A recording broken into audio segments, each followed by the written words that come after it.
What is up, First fans? Welcome back. How are you guys doing today? Devin, how are you doing? I'm doing good. Got a haircut. Yeah, you're looking smooth, huh? I was going to comment on that, but, I just figured I'd wait until you mentioned it, and you finally did. Yeah, he's getting all dapper. So today we are going to be talking about our top 12 tight ends. Our drafts are coming up here soon. We're actually in the final preseason game, and should be pretty good. Yeah, yep. Before we get to that, though, we are going to talk about Mr. Travis Kelce. Yep, on his card.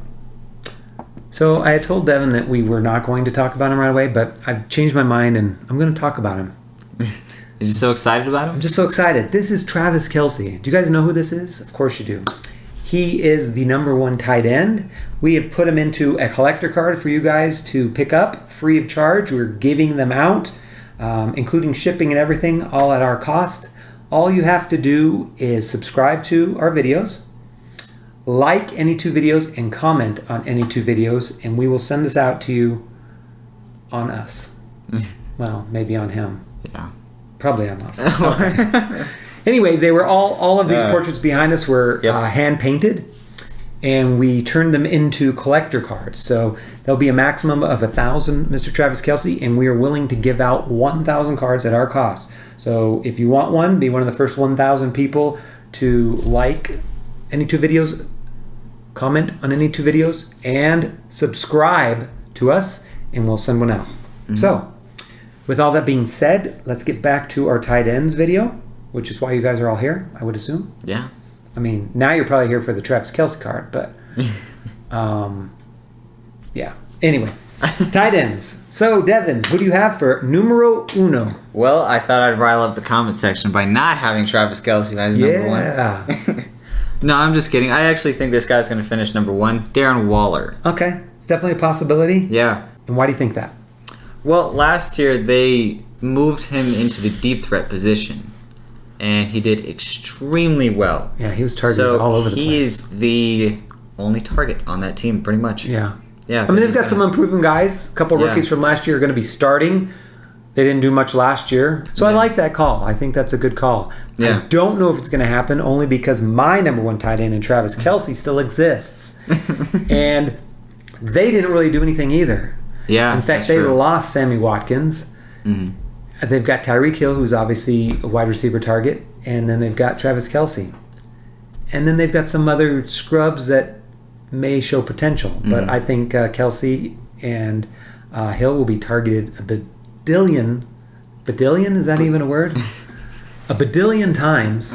And I think Travis Kelce is set up this year to finish first again. But I don't think Waller will be far behind. He's my number two. So. Well, I think Waller will be number one. And I don't think Travis Kelce will be far behind. All right. See? Who do you guys think? Are you Kelce or Waller for your number one tight end? That's an easy one to get this collector card. Comment below. Just say Kelce or Waller.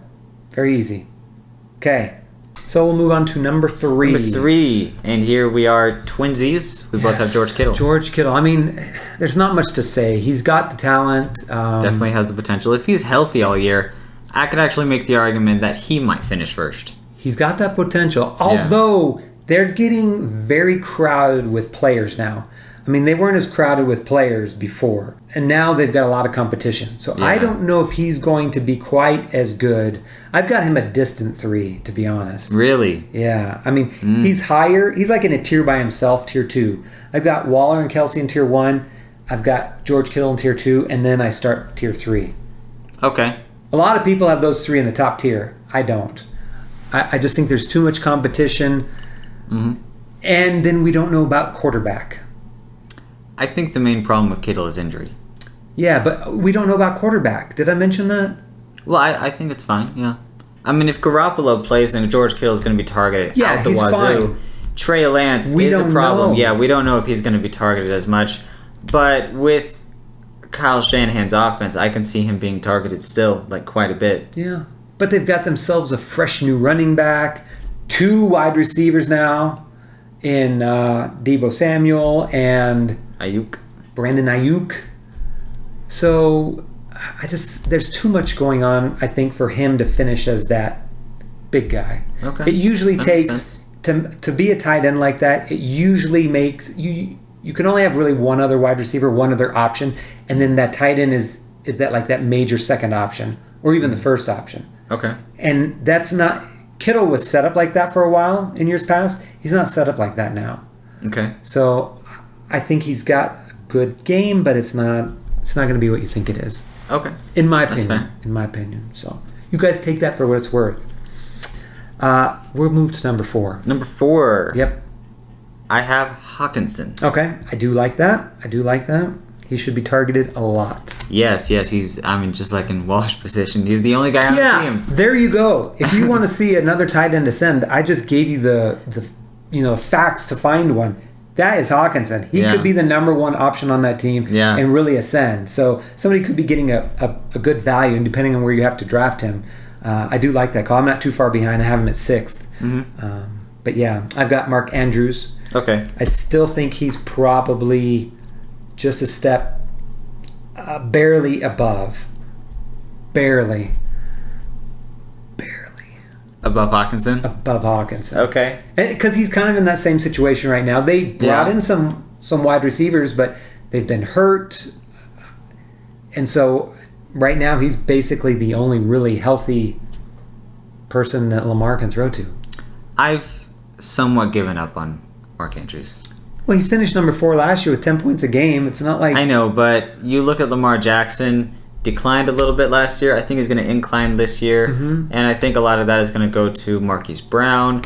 You also look at their new guy, Rashad Bateman. Yeah, but both those guys are injured. Are they going to come back healthy and at full... I think so. We'll see. Yeah, I think he's still a solid tight end. But I can see that too. I mean, I was nervous about that. If they had their full complement of wide receivers and stuff, just like Kittle, it's going to be spread around too much. The only good thing is Mark Andrews is a touchdown target, where Kittle isn't. He's almost never targeted in the end zone. Another thing that I noticed is that Mark Andrews has a couple big games every year, and then the rest of the season he's like, he's okay. But that's like every tight end, minus exactly Kelce and Waller. But you've got basically Andrews' touchdown upside. I just think instead of Mark Andrews being potentially that tier 1, I think we're just going to see him closer to that next year. Okay. I hear you. That's what I think. I have him at number 6. Yeah, no, fair enough. So definitely not as far down. But yeah, it makes sense. Number 5. Number 5. This is where we are different. We are different, for sure. I have Jared Cook here. Okay. Would you like me to explain, or do you want to go on? I'm going to say San Diego Chargers, full well knowing it's the Los Angeles Chargers. But I can never get that out of my mind. So go ahead. Tell us why you like Jared Cook at number 5. Hunter Henry last year did very, very well. I actually remember I drafted Travis Kelce last year, and I gave him up for Hunter Henry and Jonathan Taylor. And one of the reasons that I did that is because I looked at Hunter Henry, and I realized he wasn't different from Travis Kelce. They were getting pretty much the same stuff. Yeah. And, of course, like every trade I did last year, after I traded away Travis Kelce, he started blowing up. Yep. So, but Hunter Henry was definitely in that top tier tight ends with what he was doing. Justin Herbert can definitely lead a powerful offense. Yep. And Jared Cook can definitely be that guy. I think that the only problem I have with Jared Cook is that they have that new guy, Trey McKitty. Yeah. But he's not going to get much this year. I don't see that. I mean, I think he could take away from Jared Cook. I don't think he's going to be the number 1, but he could take away from him. Yeah. And that would be my problem with him. But rookies rarely do anything, though. And he's nothing special. I think you're safe. Okay. Well, I backed him up, off the cliff. He's not going to jump anymore. All right. Well, yeah, if Jared Cook is number 1, then I can definitely see him up there. Okay. I have Kyle Pitts. Everybody's love child. I have him a little bit lower. So I basically have him in this third tight end tier. I don't think he's going to explode like everybody thinks he is, but I think he's going to have a nice, solid year. I think he could get 700 or 800 yards and 6 or 7 touchdowns pretty easily, which would be pretty good. Yeah. Okay. I mean, it's not Travis Kelce good or Darren Waller good, but it's that next level of good. I think where everybody is drafting Kyle Pitts, I'd rather pass. Yeah, you got to pass. You got to pass that early. Yeah, everybody's drafting him in the top 4 rounds, and I'm passing on all these tight ends in the four rounds. So it doesn't matter much to me. I mean, we can rank them where we want, but if we're not drafting them where they're being drafted, it doesn't much matter. Like Jared Cook, I could probably get off a free agency. Yes. Yeah. So see, that's where you want to say if you think Jared Cook is like that too, you get him way later, and boom. Yep. That's where the smart play comes in. So, number 6. Number 6. This is where I have Mark Andrews. Okay, and I've got T.J. Hockenson. So we have those flip-flopped. Yeah. Number 7. Number 7. Oh, we've got an interesting one. Yeah. I have Anthony Firkser up here. Boy, you're not pulling any punches, are you? You're just telling it as you see it. What do you like about Anthony Firkser? Well, I mean, you look at Jonnu Smith a couple years ago. Yeah. Yeah. And you look at when Jonnu Smith was out, Anthony Firkser blew up. Yeah, he did have a few really good games, for sure. Yeah. So definitely, I mean, Anthony Firkser has that brand new tight end, filling in for Jonnu Smith. Everyone was high on Jonnu Smith when Delaney Walker went out. Now Jonnu Smith is left. And now, I'm high on Anthony Firkser. Okay. I think he has the potential to finish actually that next level. I had him higher ranked until they brought in one Julio Jones. Yeah. I just think that there's not going to be enough targets anymore. I don't think he'll be bad. And to be honest, basically most tight ends between 7 and about 20 all finish very similarly. Mm-hmm. So, I mean, you're not going to go wrong, and you can get Firkser for free or at the very end of your draft. So if you like that talk and that strategy, pick him up towards the end of your draft. Wait in a tight end, fill up all your other positions, dominate your draft, and then grab Anthony Firkser. Yeah. I've got Robert Tonyan here. Robert Tonyan, I like that. I don't love him as much as last year, but I do think he should do pretty good. He's very efficient. Obviously, he is well loved by Aaron Rodgers. Yes. They meshed pretty well, and I didn't see them really pick up anybody else of consequence, so I think he'll still get You think Randall Cobb will affect it? No. Yeah. I mean, Randall Cobb isn't a big touchdown guy anymore. Mm-hmm. So that's where, obviously, Robert Tonyan made his hay, was in the end zone. Yeah. So he didn't catch a ton of passes anyways last year, but the ones he did catch, he was really efficient. I want to say it was something like 54 catches on 63 passes or something like that. Some crazy good catch rate. Mm-hmm. And then, of course, all the touchdowns. So Right. I think it should be fairly similar to what he did last year. I have him a little bit lower. Yeah, number 10. Yeah. Number 8 for us. Number 8. This is where I have Kyle Pitts. Okay. And I put in Noah Fant here. Mm-hmm. I think with Teddy Bridgewater taking over, Noah Fant is going to be that nice mid-range target that Teddy Bridgewater likes to throw to. So okay.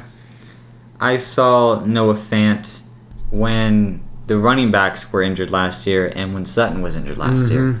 That's what makes me a little skeptical here. When everybody's healthy... That's exactly why I like him, though. Because the coverage was easy to go towards him and take him out of the game. Okay. Now he's going to be the one running wide open. Because you can't cover all these other weapons. You got Hamler going deep. You got Jerry Jeudy running his routes. You got Cortland Sutton just, running those mid-range to long-range routes with the big body. You're going to cover all those guys? Now you're leaving Noah Fant wide open. Yeah, that definitely, I can see that. Once again, I don't think he's going to blow up or anything, but at number 8, I like it. Okay. Yeah. I can definitely see it. Number 9. Number 9 is where I have Eric Ebron. Okay. Yep. It's another interesting tight end pick. What's up with Eric Ebron? Well, Pittsburgh's offense is always strong. Mm-hmm. And I think this year they're definitely going to look just as strong as they have always been. And Eric Ebron did get a lot of targets last year. I actually remember I had Eric Ebron last year. And when he wasn't doing a whole lot, there came a time where I had to drop him. And where I had to make that decision. So I ended up dropping him. Right after that, he started doing extremely well. So... I don't really know with Chase Claypool, and I'm actually very high on Juju this year, if that's going to take away from Ebron. What about Freiermuth, the tight end they picked up as a rookie? That's also a concern, but that also goes with the argument of Trey McKitty. Rookie tight ends don't exactly do a whole lot. Freiermuth was a top 2 tight end. McKitty was like a top 15 tight end. I think he was drafted in the 3rd round. Well, I know where he's drafted. I'm just saying the talent-wise, where everybody ranked him at, he was like way down there. Oh, okay. Yeah. Where Freiermuth, he would have been the number 1 tight end taken if it weren't for Kyle Pitts this year. I mean, I don't know. I mean, I saw him targeting Ebron a whole lot last year. He does love his tight ends. Yeah, rookie tight ends do tend to take more time to get going. Yeah, for sure. So, I don't know. He's got to show him the ropes, right? Yep. Ebron, show him how to catch those touchdowns. If Ebron's there later on, I'm taking him. Yeah. All right. I have Tyler Higbee. Tyler Higbee. I like this one, actually. He'll have his opportunity. Yep. That's all you can ask for. He won't be splitting with anybody, potentially. Yes. I know if you watched our little podcast last year, Quinn, the other person, was very high on Higbee last year. Yeah, we had a Higbee Jared Cook bet. Yep. And we actually finished neck and neck. Yeah. They both finished, I think, within, 4 or 5 points of each other? Yeah. So, yep. Yeah, I definitely like Higbee, though. I mean, with Stafford, that offense is definitely going to look better. And he doesn't have as much competition as he was having last year. Yep. So, yeah, I really like it. Number 10. Number 10. This is where I have Robert Tonyan. Okay. Very good. I put in Logan Thomas. Logan Thomas. I don't think he'll do quite as good as he did last year, but I think he should still have a decent year. Yeah, with a couple additions to that offense, it'll definitely hurt him. Yep. But I still think he'll do very well. Yeah, he might catch some more deeper passes maybe, just because of the quarterback play, but maybe not quite as many. Yeah, Ryan Fitzpatrick is known for those crazy plays. Yeah, for sure. Yep. All right, number 11. Number 11, I have Austin Hooper here. The hoopster, Austin Hooper. Baker Mayfield loves his tight ends. He does. Yep. And Austin Hooper's at number 1. Austin Hooper was very great a couple years ago, and everyone was high on Hooper last year. During the draft, they were high on him. He didn't really quite amount to as much now that they actually have the offense going. They're comfortable with the coaching staff and the offense and everything. I think Hooper will have a better year. I mean, they paid him enough, so... Yeah, that is true. He's... They definitely should start including him. Is he still the number 1 highest paid? I doubt it, but... Okay. They did pay him a huge contract last year. Made him the number 1 highest paid, so... Huge contract. All right. I have Mike Gesicki. I really like this one, too. This guy. Even though I have him ranked a little lower. Well, you want to talk about him? I mean, tell us what you like about Mike Gesicki? Mike Gesicki. Well, he's really talented. I mean, when he came out of the draft, he was known for those abilities, that skill set and the talent. And he really hasn't done a whole lot. And you can blame the offense, you can blame the quarterback, the coaching, all this kind of stuff. But now that Tua has had experience, and I'm actually really high on Tua this year, So now that he has experience, that offense is going to look a whole lot better. They're going to leave Gaseki open, and Gaseki and Devontae Parker both have connection with Tua, which is what people are kind of missing out on. Will Fuller and Jalen Waddle, they don't have connection with Tua yet. Not so much. Devontae Parker and Gaseki do. They have chemistry with him already. So I think Gaseki definitely has a chance to get quite a lot of targets and be that, red zone target. Yep, I agree. You want to add anything? No, you've said a good amount. I have him ranked a little lower, but he could be a pretty good sleeper. Yep. All right, number 12. Number 12. This is where I have Dallas Goddard. Okay. Yeah, I was higher up on him. I actually just moved him down a little bit, just a little bit, to 13. He's not getting the whole piece of the pie now, at least not yet. They still got Zach Ertz on the team. I know. And he's looked pretty decent throughout camp. So I love Zach Ertz. Yeah, I think he can still be good. I just think he's more capped now. I don't think he's got that. Where before I thought he had that top 5 finish potential. I mean, probably not 1 or 2, but the top 3, 4, 5 zone. Okay. Now I think he's just about where he's at. I like Zach Ertz better than Goddard. It's just Zach Ertz's talent is better. His abilities. I mean, he's shown time and time again that he's better. I just wish Zach Ertz would just go to another team. The only reason I have Goddard above him is because everyone's predicting him to get more targets, and I'm on that board. I can see that happening. I think he might get more targets. Yeah, very could happen. Yeah. Okay. I have at number 12 Gerald Everett, the other half of the Rams tight end duo. He went to Seattle, and I think he's going to do well there. I don't think he's going to get a ton of targets, but I think he's going to get some red zone targets, and I could easily see him catching 8 or 9 touchdowns this year. I second that, actually. Yeah. I really like him too, especially because in my opinion, I think I see Tyler Lockett kind of declining. So that kind of goes with Gerald Everett kind of going up. He's just going to be in there to get those sneaky touchdowns here or there. And when they've had a tight end, it's been favored. I mean, like look at Jimmy Graham. Yeah. Yeah, he was amazing. And who's the guy from a couple years ago that was really hot and then got hurt? Greg Olsen? No, Greg Olsen was there too, but in Seattle. Who was there? Seattle. That's a good question. Who was that guy? Boy, I can't. As soon as we quit the video, it'll pop into my head. But you guys probably know. I mean, he was there, and for like the first 4 games of the season, he was just on fire. Had like 3 or 4 touchdowns and decent amount of yards, and then I think he broke his leg, if I remember right, and was out the rest of the season and never really went from there. But it's at the tip of my tongue. Yeah, I know.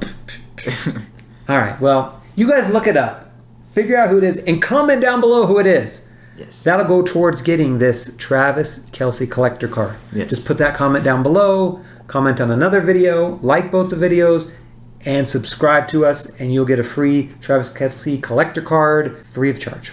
Free of charge. Did I say free? Free. I keep wanting to reiterate that this is no cost to you. We put forth all the cost towards this. Free. So probably thousands of dollars are going to go out to you guys. Yeah. For free, because we love you guys. We want you to be a part of the Fantasy Football First fans team. The community. And community, be with us all year long. We're going to have lots of videos all year long. So this is just the tip of the iceberg. Anyway, thanks so much for watching. And always remember to finish first. Thank you for listening to the FantasyFootballFirst.com podcast. Jackson throws complete. Crabtree has it for a touchdown. We hope you enjoyed today's episode. Get more fantasy info and check us out at FantasyFootballFirst.com.